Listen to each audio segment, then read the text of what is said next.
नमस्कार दोस्तों, मैं आचार्य धीरज बलूनी डिवाइन कोर्स पर आपका स्वागत करता हूं। ज्योतिष की इस कड़ी में हम आपको जानकारी देंगे पंचांग के संबंध में। हिंदू धर्म में प्राचीन परंपरा और शास्त्रों के अनुसार कोई भी शुभ काम करने से पहले मुहूर्त का चयन किया जाता है, मुहूर्त जरूर देखा जाता है।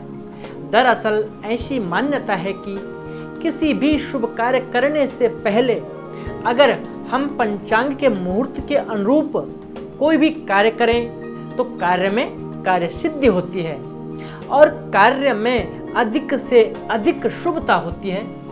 अतः पंचांग जरूर देखना चाहिए। पंचांग शब्द का शाब्दिक अर्थ है 5 अंग, अर्थात किसी भी मुहूर्त को निकालने के लिए जरूरी 5 अंगों को पंचांग कहा जाता है। तिथि, वार, नक्षत्र, करण और योग और कौन सा दिन किस कार्य के लिए कितना शुभ है और कितना अशुभ है, यह इन्हीं जो 5 अंग है इन्हीं से देखा जाता है। दैनिक जीवन में हमें पंचांग की आवश्यकता पड़ती है और जो भी हमारे संस्कार हैं 16 संस्कार, उनका हम मुहूर्त देखकर ही सांस्कारिक कार्य सुसंपन्न कराते हैं। केवल इसमें जो मृत्यु संस्कार होता है, दाह संस्कार, केवल उसका हम मुहूर्त नहीं करते हैं, बाकी का मुहूर्त होता है। जैसे शादी है, विवाह है, मुंडन है, जनेऊ है, गृह प्रवेश है, यात्रा विचार है या कोई भी अन्य मुहूर्त है, तो उसका विचार हम पंचांग के माध्यम से करते हैं कि जो भी हम कार्य करें उसमें शुभता बनी रहे। इसीलिए हिंदू धर्म में पंचांग का बहुत बड़ा महत्व है। मैं अपने पंचांग को आपको दिखा रहा हूँ। ये मेरा पंचांग है। अगर हमें सपोज आप माने कि नया संवत्सर है तो पहला दिन होगा उसमें कौन सा वार होगा, कौन तिथि होगी, कौन सा करण होगा, कौन सा योग होगा। मैं जो पंचांग आपको दिखा रहा हूँ उसमें चैत्र मास शुक्ल पक्ष और तिथि है प्रतिपदा, वार है शनिवार, नक्षत्र है रेवती और योग है ऐन्द्र और करण है बवकरण है। तो आप अगर पंचांग लें तो पंचांग में सारी चीज़ें आपको दिख जाएंगी। पंचांग का पहला अंग है तिथि। तिथियां 15 होती हैं।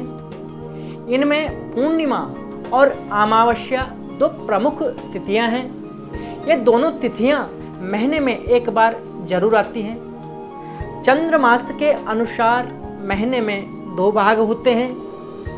एक भाग होता है शुक्ल पक्ष और दूसरा भाग होता है कृष्ण पक्ष। अमावस्या और पूर्णिमा के बीच की अवधि को शुक्ल पक्ष कहा जाता है, वहीं पूर्णिमा और अमावस्या के बीच की अवधि को कृष्ण पक्ष कहा जाता है। जो पंचांग का दूसरा अंग है वह वार है। एक सूर्योदय से लेकर के दूसरे सूर्योदय के बीच की अवधि को वार कहा जाता है। यह वार पृथ्वी से ग्रहों की दूरी के अनुरूप बने हैं। पहला वार रविवार है। इसी प्रकार से सोमवार, बुधवार, बृहस्पतिवार, शुक्रवार और शनिवार 7 बार होते हैं। अब पंचांग का जो तीसरा अंग है नक्षत्र। आकाश में तारा समूह को नक्षत्र कहते हैं। साधारणतः यह चंद्रमा के पथ से जुड़े हुए हैं। पंचांग में जो तीसरा नक्षत्र अंग है इसमें 27 नक्षत्र होते हैं और मुहूर्त निकालते समय 28वां नक्षत्र, जिसको अभिजीत नक्षत्र कहते हैं, उसका भी अपने आप में बहुत बड़ा महत्व है।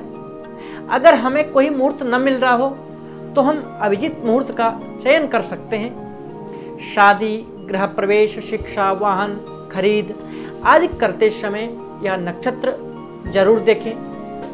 अब हमने यहाँ पे नक्षत्रों का जिक्र किया तो नक्षत्र होते हैं 27। मैं आपको गिनवाता हूँ। अश्विनी, भरणी, कृत्तिका, रोहिणी, मृगशिरा, आद्रा, पुनर्वसु, पुष्य, अश्लेषा, मघा, पूर्वा फाल्गुनी, उत्तरा फाल्गुनी, हस्त, चित्रा, स्वाति, विशाखा, अनुराधा, ज्येष्ठा, मूल, पूर्वाषाढ़ा, उत्तराषाढ़ा, श्रवण, धनिष्ठा, शतभिषा, पूर्वा भाद्रपद, उत्तरा भाद्रपद, रेवती और 28वां अभिजीत नक्षत्र।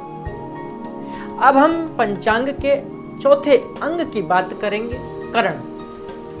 पंचांग का चौथा अंग करण कहा जाता है।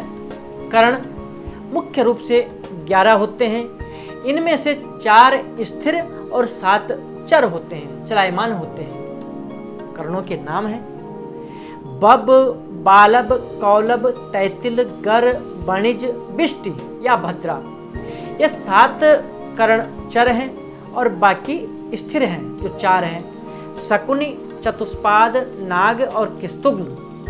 अब हम बात करेंगे 5वां अंग, यह योग है और यह भी 27 है। इनके नाम भी 27 योग हैं। विषकुंभ, प्रीति, आयुष्मान, सौभाग्य, शोभन, अतिगंड, सुकर्मा, घृति, शूल, गंड, वृद्धि, ध्रुव, व्याघात, हर्षण, वज्र, सिद्धि, व्यतिपात, बरियान, परिग, शिव, सिद्ध, शाद्य, शुभ, शुक्ल, ब्रह्मा, इंद्र और वैघृति। यह 27 योग हैं। तो दोस्तों, आज हमने आपको जानकारी दी पंचांग के संबंध में। आपको यह जानकारी कैसे लगी, इसके लिए मेरा छोटा सा निवेदन है, आप हमारी वीडियो को लाइक करें, शेयर करें, हमारे चैनल को सब्सक्राइब करें, बेल आइकन जरूर दबाएं। और अगर किसी भी भाई बंधु मित्र को कोई स्टोन, कोई रत्न चाहिए हो तो आप जरूर हमसे हमारे नंबरों पर संपर्क करें। आज के लिए इतना ही। नमस्कार, धन्यवाद।